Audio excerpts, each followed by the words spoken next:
ഞാൻ കുറച്ച് മുമ്പ് ഒരു ഫോട്ടോ പോസ്റ്റ് ചെയ്തിട്ടുണ്ടായിരുന്നു. അതിൽ കൊടുത്തിരിക്കുന്നത് ഇങ്ങനെയാണ്: നിങ്ങൾ ആരുടെയെങ്കിലും മുമ്പിൽ കരഞ്ഞിട്ടുണ്ടോ എന്നായിരുന്നു ഒരു ക്യാപ്ഷൻ കൊടുത്തിരുന്നത്. അപ്പം ആദ്യം അങ്ങനെ കൊടുത്താൽ മതി എന്ന് എനിക്ക് തോന്നി. പിന്നെ വേണ്ട, ഇതിൻ്റെ വിശദമായിട്ടുള്ളൊരു കാര്യം നിങ്ങളുടെ അടുത്ത് പറയണമെന്ന് എനിക്ക് തോന്നി. അതുകൊണ്ടാണ് ഇപ്പം ചെയ്യുന്നത്. ഇപ്പം എന്ന് വെച്ചാൽ ഞാൻ ഉറങ്ങിയിട്ടില്ല കേട്ടോ. സമയം വരുന്നത് 4 മണിയായി. നിങ്ങൾ വിചാരിക്കും ഉറക്കം ഉണർന്നതാണെന്ന്. ഉറക്കം ഉണർന്നതല്ല, ഉറങ്ങിയിട്ടില്ല. പെയിൻറ്റ് ചെയ്യാനുണ്ടായിരുന്നു. അപ്പം പെയിൻറ്റ് ചെയ്ത് കഴിഞ്ഞു. ഇനി എനിക്ക് ഈ ഒരു ജസ്റ്റ് വീഡിയോയുടെ എടുത്ത് കഴിഞ്ഞാൽ എനിക്ക് ഉറക്കത്തിലേക്ക് പോവാം. അപ്പം ഞാൻ ഈ ചോദിച്ചൊരു ചോദ്യം, നിങ്ങൾ ആരുടെയെങ്കിലും മുമ്പിൽ കരഞ്ഞിട്ടുണ്ടോ എന്നുള്ളൊരു ചോദ്യം, ആ ഒരു ചോദ്യത്തിന് എനിക്ക് എല്ലാത്തിനും നെഗറ്റീവാണ് കമൻറ്റ് വരാറ്. പക്ഷേ ഇതിനും നെഗറ്റീവായിരിക്കും ഒരുപക്ഷെ കമൻറ്റ് വരിക. എന്നാൽ പോലും സത്യസന്ധമായിട്ട് പറയാൻ ആർക്കെങ്കിലും താല്പര്യമുണ്ടെങ്കിൽ നിങ്ങളൊന്ന് പറയണം, നിങ്ങൾ ആരുടെയെങ്കിലും മുമ്പിൽ കരഞ്ഞിട്ടുണ്ടോ എന്ന്. ഇനിയിപ്പം നിങ്ങൾ കരഞ്ഞിട്ടില്ലാത്തൊരു വ്യക്തിയായിരിക്കട്ടെ, ആരുടെയെങ്കിലും മുമ്പ് കരയാൻ ആഗ്രഹിക്കുന്ന വ്യക്തിയായിക്കോട്ടെ. കരയാൻ ആഗ്രഹിക്കുന്നത് എന്ന് പറഞ്ഞാൽ നമ്മുടെ മനസ്സിൽ ഒരുപാട് വിഷമങ്ങളും സങ്കടങ്ങളും ഒക്കെ കൂടി ചേർന്നിട്ടുള്ള ഒരു എന്താ പറയുക, വല്ലാത്തൊരവസ്ഥയുണ്ട്. നമുക്കത് പുറത്തൊരാളോട് പറയാൻ പറ്റായി, അതേപോലെ അത് കേൾക്കുന്ന ആളത് എങ്ങനെ എടുക്കും എന്ന് നമുക്ക് എങ്ങനെ നോക്കിയിട്ടും മനസ്സിലാവാത്ത ഒരവസ്ഥ ഉണ്ടാവാറുണ്ടോ? എനിക്കുണ്ട്, അതുകൊണ്ടാണ് പറഞ്ഞത്. അപ്പം അങ്ങനത്തെ സിറ്റുവേഷനിലാണ് നിങ്ങൾ കടന്നു പോകുന്നതെങ്കിൽ എൻ്റെ ചെറിയൊരു, ഞാനിപ്പം എന്തു തന്നെ പറഞ്ഞാലും അവിടെ കുറ്റം പറയാനും കൂവാനും ചീത്ത വിളിക്കാനും തെറി വിളിക്കാനും മാത്രം വരുന്ന കമൻറ്റ് ട്രോളികളുണ്ട്.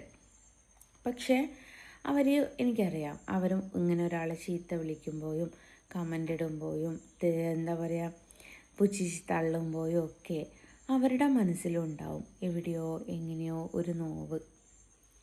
ഇല്ലയെന്നൊന്നും പറയാൻ പറ്റില്ല. അപ്പം ഞാൻ എൻ്റെ എക്സ്പീരിയൻസ് വെച്ചിട്ട് നിങ്ങളോടൊരു കാര്യം പറയാണ്. നമ്മുടെ വിഷമവും സങ്കടവും നമ്മളറിയുക. കഴിയുന്നത് എത്രയും അടുത്ത ഫ്രണ്ടായിക്കോട്ടെ, അത്രമേൽ ചങ്ക് പറിച്ച് തരുന്ന ഫ്രണ്ടായിക്കോട്ടെ, ആരെടുത്തും അത് പറയാൻ നിൽക്കരുത്. കാരണം നമ്മൾ ഇന്നത് സൗഹൃദത്തിൻ്റെ പേരിൽ പറഞ്ഞു, നാളെ അവർ തെറ്റുന്ന സമയത്ത് അത് നമുക്ക് നേരെ നീട്ടുന്ന ആദ്യത്തെ അമ്പ് അതായിരിക്കും. ആ അമ്പ് അതായിരിക്കുമെന്ന് ചിന്തിക്കാനുള്ള ബോധമൊന്നും ഇപ്പം നമുക്കുണ്ടാവില്ല. അവരമ്പ് ചെയ്ത് നമുക്കത് കൊണ്ട് ആ കൊള്ളലിലുള്ള വേദനയായിരിക്കും നമ്മൾ അവരെ വിശ്വസിച്ചിരുന്നല്ലോ എന്നുള്ളതിന് ഒരു കാര്യമായിട്ട് വരിക. എൻ്റെ ലൈഫിൽ ഇപ്പോൾ റീസെൻ്റ്ലി നടന്നുകൊണ്ടിരിക്കുന്ന ഒരു സംഭവമാണ്. ഒരാളെ ആത്മാർത്ഥമായിട്ട് വിശ്വസിച്ചു, പക്ഷെ ആളെന്നെ മൂഞ്ചിച്ചു. നമ്മുടെ പൂക്കിയ ഭാഷയിൽ പറയാച്ചാൽ മൂഞ്ചിച്ചു. പക്ഷെ മൂഞ്ചിച്ചതിൽ എനിക്ക് വിഷയമൊന്നുമില്ല കേട്ടോ. പക്ഷേ അയാൾ തെറ്റ് ചെയ്തുകൊണ്ടിരിക്കുകയാണെന്ന് അറിഞ്ഞിട്ടും ഞാൻ സൗഹൃദം സ്ഥാപിച്ചതിലാണ് എൻ്റെ തെറ്റ്. ഒരാൾ നമ്മളെ ചതിച്ചുകൊണ്ടിരിക്കുകയാണ് എന്ന് അറിഞ്ഞിട്ടും അത് മനസ്സിലാക്കാതെ, ആ ഒരു സത്യത്തെ ഉൾക്കൊള്ളാതെ ആളെവിടം വരെ പോവും എന്നുള്ളത് നോക്കി നിന്നതാണ്. അപ്പം അതെന്താ പറയുക, നമുക്കിട്ട് തന്നെ വിനയായി. കുഴപ്പമില്ല, ഞാൻ ഒരുപാട് ആൾക്കാർക്ക് സഹായം ചെയ്ത് കൊടുത്തിട്ടുണ്ട്. സഹായം ചെയ്തു കൊടുത്തു കഴിഞ്ഞിട്ട് ആൾ സഹായം സ്വീകരിച്ച് നേരെ ചൊവ്വേ എഴുന്നേക്കാൻ പോലും പറ്റാത്ത അവസ്ഥയിലേക്ക് എത്തിയപ്പോഴേക്കും എന്നെ കുറ്റം പറഞ്ഞു. വല്ലാത്ത കഷ്ടം തന്നെ. അത് ഞാനന്നങ്ങ് ഇഗ്നോർ ചെയ്ത് വിട്ടു. കാരണം അവനങ്ങനെ പറഞ്ഞില്ല, അവൻ്റെ സാഹചര്യത്തിൽ അങ്ങനെ ആരോടോ ഏതോ അബോധാവസ്ഥയിൽ പറഞ്ഞു പോയെങ്കിലായി എന്നൊക്കെ പറഞ്ഞു. ഓക്കെ, ഞാനത് ഇഗ്നോർ ചെയ്തു വിട്ടു. കാരണം നമ്മൾ ചെയ്യേണ്ട കടമകളൊക്കെ നമ്മൾ ചെയ്തു. ആ ചെയ്ത ആൾക്ക് ആ കടമകളൊക്കെ കിട്ടിയതിന് ശേഷം, അയാൾ സേഫാണ് എന്ന് അറിഞ്ഞതിന് ശേഷം എന്നെ നൈസായിട്ട് പുറന്തള്ളിയതാണ്. അതെനിക്ക് മനസ്സിലായി. അപ്പോൾ പിന്നെ അവിടെ വെച്ച് ആ ബന്ധം നിർത്തണം എന്ന് വിചാരിച്ചു. പക്ഷേ ഒരു കൂട്ടുകാരനല്ലേ, നമ്മുടെ കൂടെ ചങ്കം പറിച്ച് നിന്ന ആളല്ലേ എന്നുള്ളത് കൊണ്ട് ആ സൗഹൃദം വീണ്ടും മുന്നോട്ട് കൊണ്ടുപോയി. വീണ്ടും എനിക്ക് അടുത്ത പണി തന്നു. അപ്പോൾ ഞാനതൊന്നൊക്കെ ഇഗ്നോർ ചെയ്ത് ആ പ്രകൃതക്കാരനായിരിക്കും എന്നുള്ള കരുതി നിന്നു. അപ്പം എനിക്ക് വേറൊരു സുഹൃത്തുണ്ട്.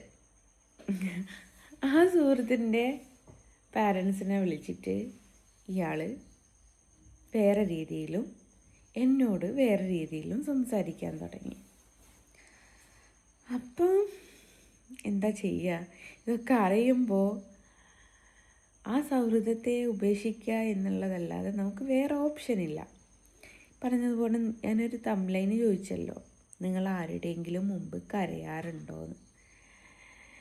അങ്ങനെ ഒരവസ്ഥ വന്നപ്പം ഞാൻ അയാളുടെ മുമ്പ് കരയാനൊന്നും പോയിട്ടില്ല കേട്ടോ, ചിരിച്ചുകൊണ്ട് നിന്നിട്ടുള്ളൂ. കാരണം എന്നെ കൊണ്ട് ഉപകാരം മാത്രമേ അവർക്ക് ഉണ്ടായിട്ടുള്ളൂ. ഒരു വിധേനയും ഞാൻ അവരെ ഉപദ്രവിച്ചിട്ടില്ല, എന്നിട്ട് ഒരു വിധേനയും ഉപദ്രവിക്കുകയില്ല കേട്ടോ. എനിക്ക് അവരെ എന്താ പറയുക, എൻ്റെ നല്ലൊരു സുഹൃത്തുക്കളായി കണ്ട് ഞങ്ങൾ ജോലി അടിച്ച് പോകുന്നത് ഇഷ്ടം പോലെ എന്താ പറയുക സ്വപ്നം കണ്ട ഒരാളാണ്. അങ്ങനത്തെ ഒരു വ്യക്തികൾക്കേ നമ്മളെ ചതിക്കാൻ പറ്റുള്ളൂ. അപ്പോൾ ഈ ചതി എന്ന് പറയുന്നത് ഇതാദ്യമായിട്ടൊന്നല്ല എല്ലാവർക്കും ഉള്ളത്. എനിക്കും ഇതാദ്യമായിട്ടൊന്നല്ല. പക്ഷേ കൂടെ ചങ്ക് പറിച്ച് നിൽക്കും ചങ്കേ എന്ന് പറഞ്ഞ ആൾ ആ ചങ്ക് പറിച്ച് നിൽക്കുക, അവൻ്റെ തന്നെ ചങ്കാണ്, അവൻ്റെ അടുത്ത് തന്നെയാണ് എന്നുള്ളത് അറിഞ്ഞില്ല എൻ്റെ മുത്തുമണികളെ. അതുകൊണ്ട് നിങ്ങൾ എന്താ ചെയ്യേണ്ടതെന്നറിയോ? നിങ്ങൾക്ക് വിഷമവും സങ്കടവും ഉള്ള സമയത്ത് കൈ ഉറുക്ക പിടിച്ചാട്ട് കരയുക. ഒരുത്തൻ്റെ മുമ്പിലും സങ്കടം പറയാൻ പോകരുത്, ഒരുത്തനോടും പറയാൻ പോകരുത്. പറഞ്ഞു പോയാൽ അത് വീണേയും നിങ്ങൾക്ക് വിനയായിട്ടേ വരുള്ളൂ. നിങ്ങൾ ആരുടെയും കാര്യം നോക്കണ്ട, സ്വന്തം കാര്യം നോക്കുക. സ്വന്തം കാര്യം നോക്കിയിട്ട് ജീവിക്കുമ്പം ഒരു കുഴപ്പമില്ല. നമുക്ക് നമ്മുടെ ഫ്രീ ബേഡായിട്ട് നടക്കാം. ചങ്കേ നീ എവിടെ എത്തി? ഞാൻ വീട്ടിൽ തന്നെയാണ്. നീ ഇന്ന് എങ്ങോട്ടും ഇറങ്ങുന്നില്ലേ? ഇല്ലടാ ചങ്കേ, ഇവിടെ തന്നെ നിൽക്കുക. അങ്ങനെ പറയാൻ പഠിക്കണം. അല്ലാതെ ചിങ്കേ നീ എവിടെ എത്തി? ഓ എടാ ഞാനിതാ ഇറങ്ങുക. എന്നിട്ട് ഞാൻ അവിടെ പോയിട്ട് അവരെ പിക്ക് ചെയ്ത് അവരെ കണ്ട് എനിക്കിവിടുന്ന് ഒരു 10-30 കിലോമീറ്റർ ഓടിച്ച് ഞാൻ അവിടെ പോയി അവരെ കണ്ട് അവരെ സന്തോഷിപ്പിച്ച് തിരിച്ച് ഞാൻ ഇവിടെ വരിക. എന്തിൻ്റെ ആവശ്യത്തിന്? ഒക്കെ ഒരു മണ്ടത്തരല്ലേ? അപ്പം അങ്ങനെയാണ്. നമ്മൾ ആരുടെയും മുമ്പ് കരയുകയോ നമ്മൾ ആരുടെയും മുമ്പിൽ വിഷമം കാണിക്കുകയോ ഒന്നും ചെയ്യരുത്. നമ്മൾ ചെയ്യേണ്ടത് എന്താ വെച്ചാൽ, ഏറ്റവും നല്ല കാര്യം എന്താ വെച്ചാൽ, നമ്മുടെ ജോലി എന്തോ ആ ജോലി ഫോക്കസ് ചെയ്യുക. ആ ജോലിയിൽ ഫോക്കസ് ചെയ്തിട്ട് ആ ജോലിയിൽ നിന്ന് കിട്ടുന്ന വരുമാനത്തിൽ നമ്മൾ ഉഷാറായിട്ട് ജീവിക്കുക. കഴിയുന്നതും പാവപ്പെട്ട ആൾക്കാരെ സഹായിക്കുക. അതൊക്കെ ചെയ്തിട്ട് ഒരു നല്ലൊരു മനുഷ്യനായിട്ട് ജീവിക്കാൻ നോക്കുക. അപ്പോൾ നിങ്ങൾ ചോദിക്കുക, അത് നീ നന്നാവും. ഞാൻ നന്നായിടൂ. ഒരുപാട് അനുഭവങ്ങൾ എന്നെ നന്നാക്കിച്ചതാണ്. പിന്നെ എത്ര നമ്മളെവിടെ നല്ലതെന്ന് പറഞ്ഞ് ചെന്നാലും നമ്മൾ സ്വീകരിക്കാൻ ആരും ഉണ്ടാവില്ല. പിന്നെ നമ്മൾ നമ്മുടെ നന്മകളെ ഉള്ളിലൊതുക്കി നീറ്റലോടുകൂടെ അങ്ങ് ജീവിക്കുന്നതാണ് നല്ലത്. ഏതായാലും എന്ത് വിഷമം വരുമ്പോൾ കരയരുത് മറ്റൊരാളുടെ മുമ്പിൽ. വേണേൽ നിങ്ങൾ കണ്ണാടിക്ക് മുമ്പ് പോയി കരയുക. അതാകുമ്പം നിങ്ങളും കണ്ണാടിയും മാത്രമേ അറിയുള്ളൂ, മറ്റൊരാളും അറിയില്ല. ഈ കാര്യമൊന്നും പറയാൻ വേണ്ടിയിട്ടാണ് ഈ ഉറങ്ങുന്നതിന് മുമ്പേ ഞാൻ നിങ്ങളുടെ അടുത്ത് വന്നത്. പറഞ്ഞല്ലോ സമയം 4:10. ഈ വീഡിയോ പോസ്റ്റ് ചെയ്തിട്ട് വേണം എനിക്ക് കിടന്നുറങ്ങാൻ. ഇതാണ് പട്ടിയെപ്പോലെ നയിച്ച് രാജാവിനെ പോലെ ജീവിക്കുന്ന എൻ്റെ കഥ. അപ്പം ഞാൻ പറഞ്ഞത് മറക്കണ്ട, ആരുടെ മുമ്പിലും കരയാൻ പോവരുതേ.